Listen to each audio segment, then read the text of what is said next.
신앙생활하면서 하나님이 내게 말씀을 주셔서 말씀을 따라 내가 가야 할 산, 내가 꼭 가야 할 믿음의 산, 영적인 산은 어디입니까?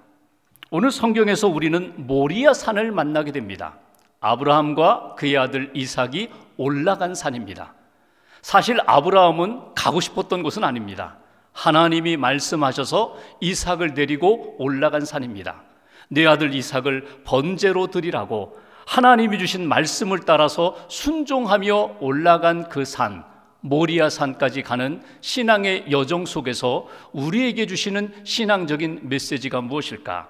특별히 아브라함이 순종하는 그 과정 속에 오늘도 나의 삶 가운데 하나님이 말씀하시고 내게 원하시는 믿음의 고백은 무엇일까? 말씀 가운데 하나님이 주시는 영적인 메시지를 건져 올리고자 합니다. 먼저 1절 말씀을 봉독하겠습니다. 1절 제가 봉독합니다. 그 일 후에 하나님이 아브라함을 시험하시려고 그를 부르시되 아브라함아 하시니 그가 이르되 내가 여기 있나이다. 2절 함께 봉독합니다. 여호와께서 이르시되 내 아들 내 사랑하는 독자 이삭을 데리고 모리아 땅으로 가서 내가 내게 일러준 한 산 거기서 그를 번제로 드리라. 아멘. 오늘 하나님께서 아브라함을 시험하려고 그를 부르시고 내 아들 이삭을 번제로 바치라 명하신 말씀을 우리가 읽게 됩니다. 오늘 이 말씀은 아브라함에게 있어서는 큰 충격이 아닐 수가 없습니다. 여러분, 이삭은 누구입니까?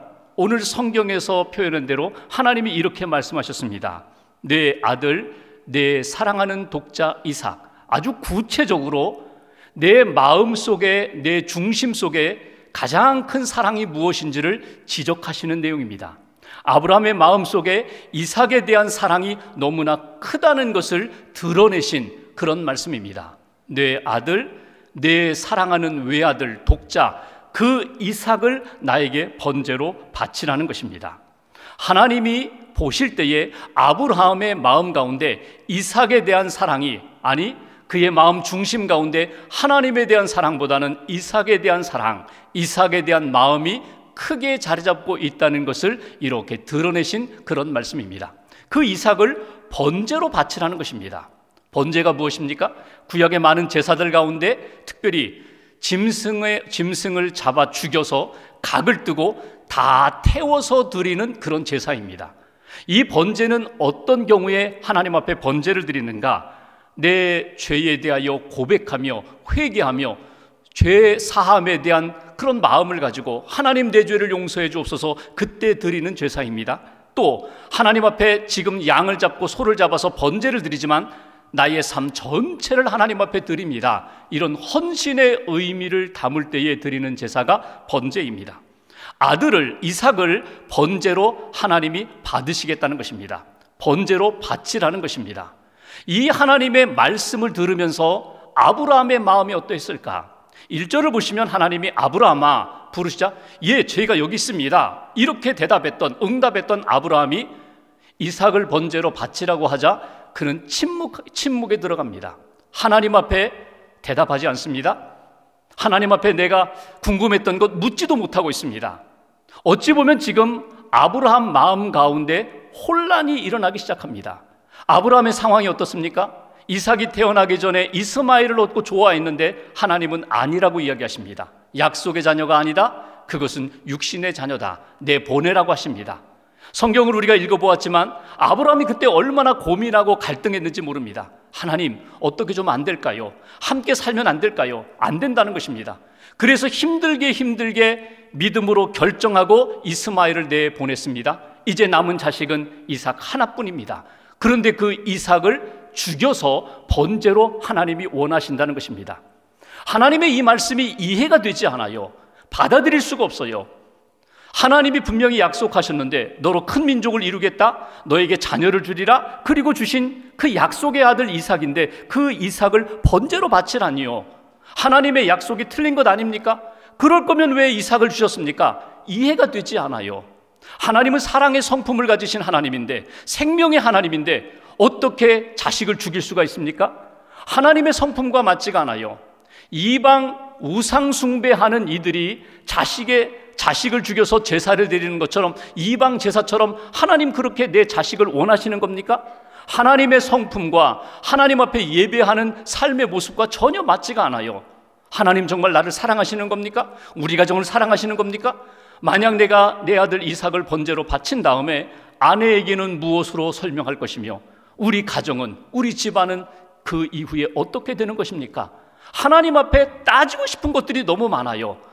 그런 마음을 품고 그 깊은 밤 하나님의 말씀을 가슴에 새기면서 그는 침묵 속에 들어갑니다. 그리고 깊은 밤에 하나님이 왜 나에게 이런 시험을 주셨을까? 이삭을 바치라고 왜 하나님이 명령하셨을까? 하나님의 마음, 하나님의 뜻을 생각하기 시작합니다. 그리고 그 밤에 하나님 앞에서 오늘 하나님이 자기에게 주신 시험 문제에 대한 의도를 아브라함이 찾았습니다. 그 의도는 하나님이 이 밤에 나에게 말씀하신 그 뜻, 이삭을 번제로 바치라, 그 뜻은 하나님이 내게 주신 이런 질문이구나. 아브라함아, 너 나를 사랑하니? 아니면 내 아들 이삭을 사랑하니? 내 아들 이삭을 정말 사랑하니? 아니면 이삭을 준 나를 사랑하니? 이것이 하나님이 내게 주신 시험 문제구나. 그러면서 그가 그 밤에 깨닫게 됩니다. 하나님, 저는 이 이삭을 주신 하나님을 사랑하겠습니다.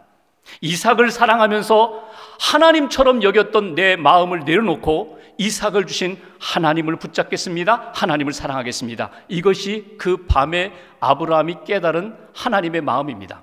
여기서 우리에게 주시는 첫 번째 메시지가 있습니다. 이삭을 번제로 바치라고 하나님이 시험하실 때에 아브라함이 깨닫고 고백했던 것처럼 오늘 저와 여러분들에게도 하나님이 너 누구를 사랑하니? 너 무엇을 사랑하니라고 그렇게 물으실 때에 우리가 고백할 신앙 고백은 무엇일까? 하나님, 저는 하나님을 사랑합니다. 저는 하나님을 붙잡겠습니다. 저는 하나님을 의지하겠습니다.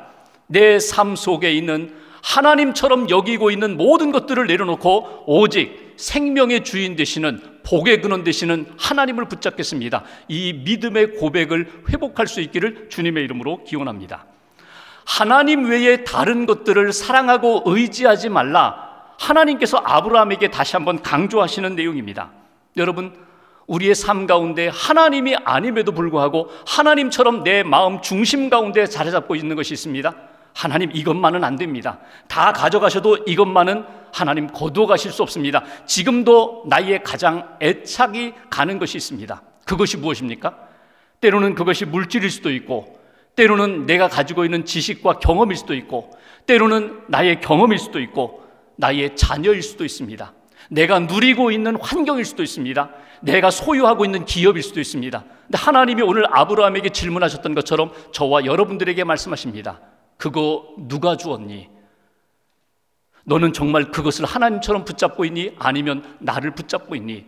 하나님의 질문 앞에, 하나님의 시험 앞에 아브라함이 고백하면서 하나님의 마음을 깨달았던 것처럼 저와 여러분들이 이 아침에 저는 이 땅의 모든 것 내려놓고 하나님을 붙잡겠습니다. 하나님을 사랑합니다. 이 믿음의 고백을 다시 한번 회복할 수 있기를 주님의 이름으로 기원합니다.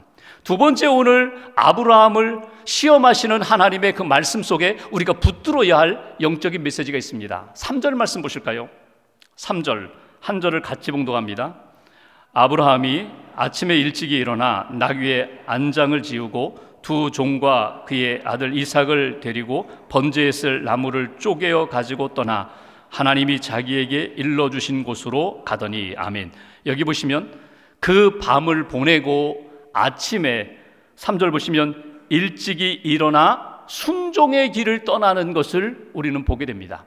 여러분, 순종의 출발과 과정 가운데 우리가 머뭇거리고 지체하다가 순종하지 못한 경우들이 너무나 많이 있습니다. 근데 아브라함은 믿음으로 깨달았습니다. 하나님 사랑합니다. 하나님, 제가 순종하겠습니다. 그리고 곧 그는 순종의 걸음을 옮기기 시작합니다. 오늘 성경에 보시면 번제에 사용할 나무를 쪼갰다고 성경은 표현되어 있습니다. 여러분, 이 아브라함이 나무를 쪼개는 그 장면, 스펄전 목사님은 이것을 이렇게 설명했어요. 지금 아브라함이 장작을 패듯이 나무를 쪼개는 것이 아니라 자기의 가슴을 쪼개고 있었다고. 하나님 정말 이거 하나님 맞습니까? 이렇게 순종해야 합니까? 너무나 마음이 아픕니다. 너무나 가슴이 찢어집니다. 이 아들을 어떻게 번제로 드릴 수 있습니까? 하나님의 말씀에 순종하기 위하여 걸음을 옮겨가지만 행동으로 순종하고 있지만 그의 가슴은 찢어지고 있다고. 여러분, 우리가 하나님 앞에서 말씀에 순종하는 출발과 과정 가운데 우리가 극복해야 할 문제들이 있어요. 먼저는 시간의 문제입니다. 미루지 마세요. 지체하지 마세요. 그러다가 순종하지 못하는 경우가 많아요. 아브라함이 그러했던 것처럼 이른 아침에 일찍 일어나서 순종의 걸음을 옮기는 것처럼 그렇게 우리가 즉각적으로 순종해야 한다는 거예요. 3일길쯤 갔습니다. 가면서 먼 곳, 그 하나님이 지시한 모리아 산을 바라보게 됩니다. 3일을 걸어갔다는 거예요. 하나님이 만약 이른 아침에 일어나서 이삭을 데리고 가서 한 정오쯤 번제로 드릴 수 있는 그런 곳을 지정하셨다면 그냥 힘들지만 눈 감고 했을지도 몰라요. 근데 3일을 걸어갔다는 것은 시간이 오래 걸렸다는 것입니다. 아브라함의 마음 가운데 이 3일이 3년, 30년 같았을지도 몰라요. 그 가는 과정 가운데 여러 가지 복잡한 생각들도 일어날 수 있고 합리적인 생각도 일어날 수 있었고 또 자기의 삶에 대하여 정당화할 수 있는 여러 가지 핑계거리도 찾을 수 있을 텐데 아브라함은 그 길을 믿음의 길로 걸어갔다는 것입니다. 오늘 이 시간의 문제를 극복합니다. 또 하나, 사람과의 관계, 인간관계 속에서의 걸림돌을 오늘 아브라함이 극복하는 것을 보게 됩니다. 오늘 우리가 성경 22장 읽지만 등장해야 되는데 등장하지 않는 한 사람이 나와요. 누구입니까? 아브라함의 아내 사라입니다.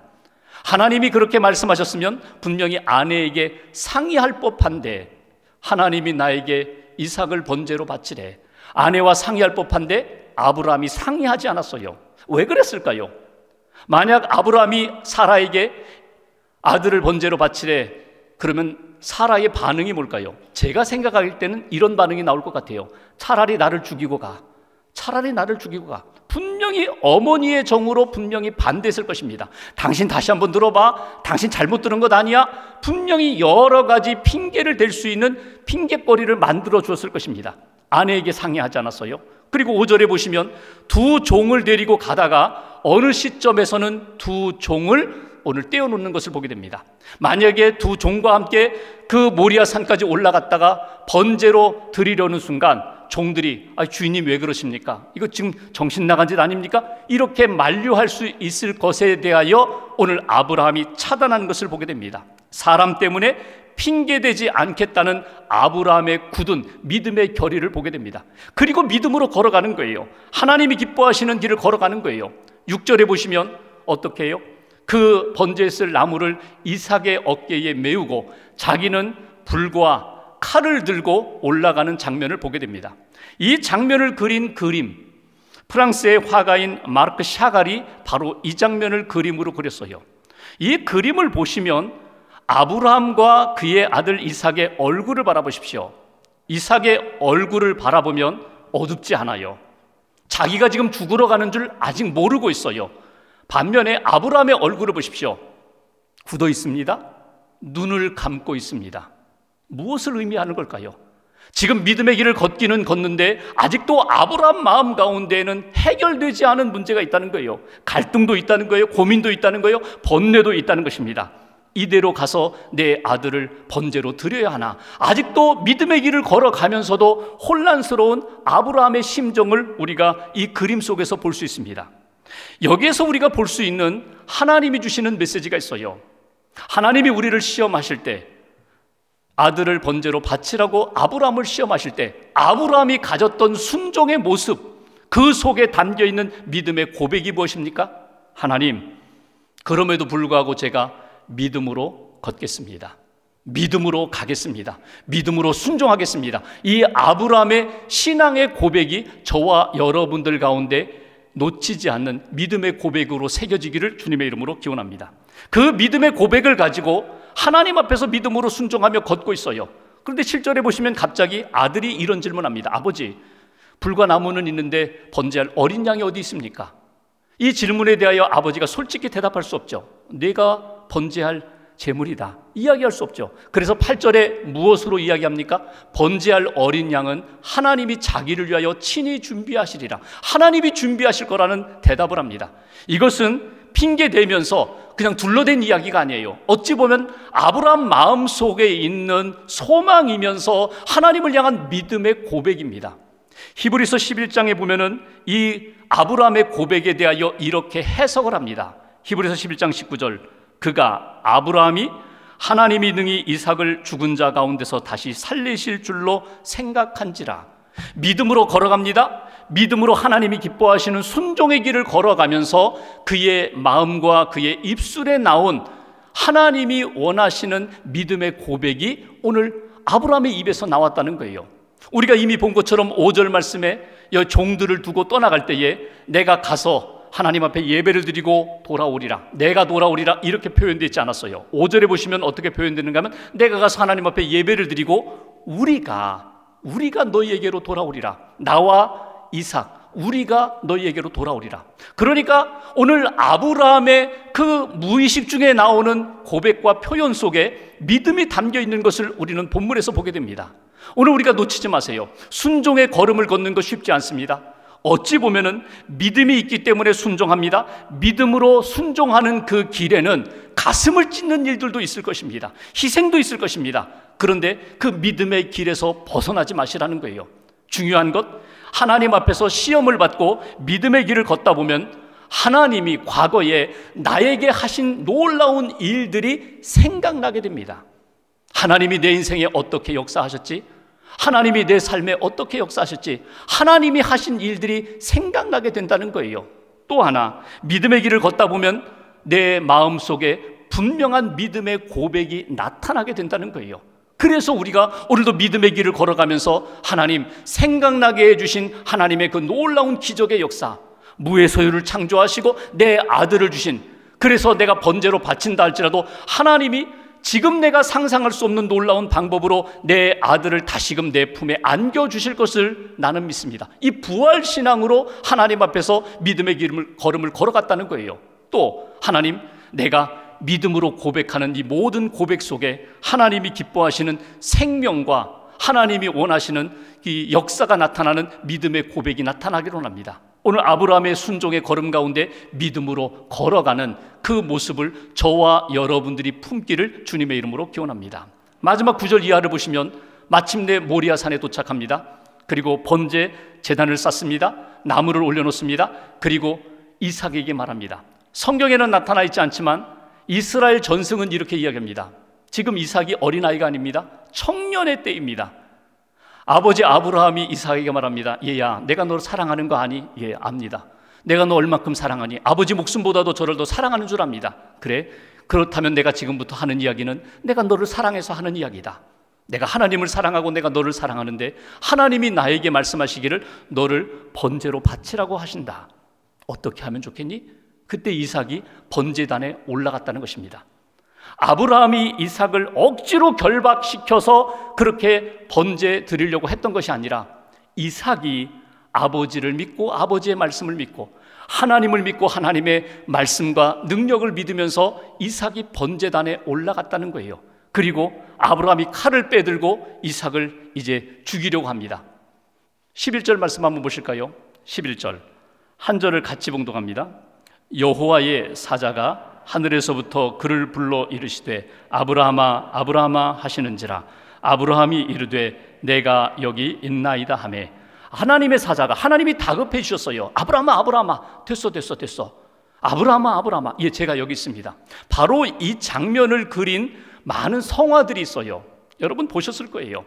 모리아 산에서 아들 이삭을 번제로 바치려고 하는 아브라함의 그 믿음, 그 결의, 많은 성화들 가운데 제 마음에 쏙 드는 성화가 있어요. 마르크 샤갈, 역시 프랑스 화가 마르크 샤갈이 그린 이삭의 희생이라는 그림입니다. 보셨을 거예요.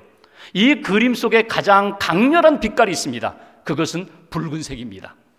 지금 칼을 빼어들고 이삭을 죽이려고 하는 아브라함의 얼굴을 보십시오. 넋이 나간 듯한 모습입니다. 그의 얼굴과 그의 몸 전체가 붉게 물들어 있습니다. 지금 아들 이삭을 번제로 바치려고 하는데 오히려 이삭은 평온합니다. 아버지는 이미 죽었어요. 이미 자신을 죽였어요. 이미 하나님 앞에 번제물로 드렸어요. 바로 이 장면을 샤갈이 놓치지 않고 그렸다는 것입니다. 그림을 보시면 그 나무에 숨어있는 순양도 보이고 그 너머에 있는 사라도 보입니다. 위쪽에는 장차 오실 어린 양 예수 그리스도가 십자가 지고 올라가는 장면도 샤갈은 그 그림 속에 담았습니다. 오늘 이 아브라함의 하나님을 향한 믿음과 사랑과 헌신, 하나님이 인정하셨어요. 내 시험에 내가 합격이다. 그래서 12절 마지막 부분에 보시면 이렇게 말씀하십니다. 내가 이제야 내가 하나님을 경외하는 줄을 아노라. 그래, 내 믿음, 나를 향한 사랑, 헌신 내가 인정한다. 그리고 하나님께서 예비하신 순양으로 번제 드리게 하시는 것을 우리가 본문에서 보게 됩니다. 여기 하나님 앞에서 시험받은 아브라함이 하나님 앞에 드렸던 그 믿음의 헌신 속에 담겨있는 고백이 있어요. 세 번째 우리에게 주시는 메시지, 하나님, 저를 하나님 앞에 드립니다. 나를 받아주시옵소서. 이삭도 마찬가지입니다. 아버지의 말을 듣고 하나님, 저를 하나님 앞에 드립니다. 하나님, 나를 받아주옵소서. 나를 받아주옵소서. 이것이 오늘 하나님 앞에서 우리가 붙들어야 할 신앙 고백이며 우리가 걸어가야 할 믿음과 헌신의 자세라는 것입니다. 아브라함이 순양으로 번제를 드리면서 얼마나 감격했을까? 정말 힘들었는데 여기까지 이르게 하시고 하나님 앞에 정말 아들을 번제로 바치려고 할 때에 그 마음과 믿음은 받으시고 순양을 예비하셨다가 번제로 받으신 그 하나님의 마음을 느끼면서 얼마나 기뻐했을까, 감격했을까. 그리고 그 이후에 아브라함이 하나님 앞에 예배 드릴 때마다, 하나님 앞에 제사를 드릴 때마다 하나님 앞에서 경험했던 그 모리아 산의 신앙 체험이 그의 인생에 얼마나 큰 힘이 되었을까. 토미 테니 목사님이 쓰신 하나님의 관점이라는 책에 보면은 그 책에서 강조하는 것은 이것입니다. 하나님의 관점을 갖기까지 예배하라. 하나님의 사랑을 체험하기까지 예배하라. 그러니까 형식적으로 하나님 앞에 예배드리고 끝나는 것이 아니라 하나님의 마음을 느낄 수 있을 때까지, 하나님의 눈을 가질 수 있을 때까지, 하나님이 나를 바라보시고 세상을 바라보시고 하나님이 원하시는 뜻이 무엇인지를 내가 품을 때까지 예배의 자리를 떠나지 말아라. 하나님의 사랑의 자리를 떠나지 말아라. 그러면서 그 책 1장에 이런 표현을 써요. 자기가 막내딸, 3살 된 막내딸과 함께 어느 날 엘리베이터를 탔습니다. 호텔에 엘리베이터를 탔어요. 아무도 없어요. 그래서 딸이 천장을 보고 엘리베이터 벽에 있는 포스터 보고 장식을 보면서 막 좋아합니다. 층이 바뀌었어요. 한층 내려오니까 사람들이 들어왔어요. 또 한층 내려가니까 사람들이 더 들어왔어요. 그래서 엘리베이터가 꽉 찼어요. 이 아이, 어린 딸의 눈에는요, 다른 사람들 다리밖에 안 보여요. 올려봐야 허리띠밖에 안 보여요. 갑자기 아이가 이렇게 얘기합니다. 아빠, 나 좀 안아주세요. 아무것도 안 보여요. 너무나 답답해요. 아빠, 저 좀 안아주세요. 그 아이를 안았어요. 그랬더니 자기 얼굴을 보면서 너무나 좋아하더라는 거예요. 토미 테니 목사님이 이 장면을 기억하면서 이런 이야기를 합니다. 우리의 예배가, 우리의 신앙이, 우리의 기도가 바로 하나님 앞에 어린 딸이 아빠에게 부탁한 것처럼 그렇게 요청하는 것이다. 나를 하나님 앞에 드립니다. 이것을 바꾸어 말하면 하나님, 저 좀 안아주세요. 하나님, 저 좀 안아주세요. 하나님 얼굴 보고 싶어요. 하나님의 눈으로 좀 보고 싶어요. 하나님의 관점으로 세상을 보고 나를 볼 수 있게 해주세요. 이것이 바로 하나님이 우리에게 원하시는 것이다. 여러분, 믿음이 무엇입니까? 어떤 분이 믿음이 영어로 faith인데 믿음에 대하여 이렇게 정의를 내렸어요. 믿음이란, faith는 forsaking all, 모든 거 다 내려놓고, 모든 거 다 내려놓고 I take him, 나는 하나님만 붙잡겠습니다. 하나님만 갖겠습니다. 다르게 의역한다면 세상의 모든 것을 다 내려놓고 나는 주님, 당신만 따라가겠습니다. 하나님, 저는 하나님만 사랑하겠습니다. 하나님만 따라가겠습니다. 믿음으로 가겠습니다. 하나님만 붙잡겠습니다. 나 좀 안아주세요. 나 좀 안아주세요. 하나님, 나를 좀 받아주세요. 하나님 앞에 고백해야 할 믿음의 고백입니다. 한 주간 동안 하나님을 다시 한번 기억하시면서 믿음으로, 그리고 사랑으로, 그리고 하나님 앞에 헌신으로, 감사의 영성으로 하나님 앞에 설 수 있는 저와 여러분들 되시기를 주님의 이름으로 기원합니다.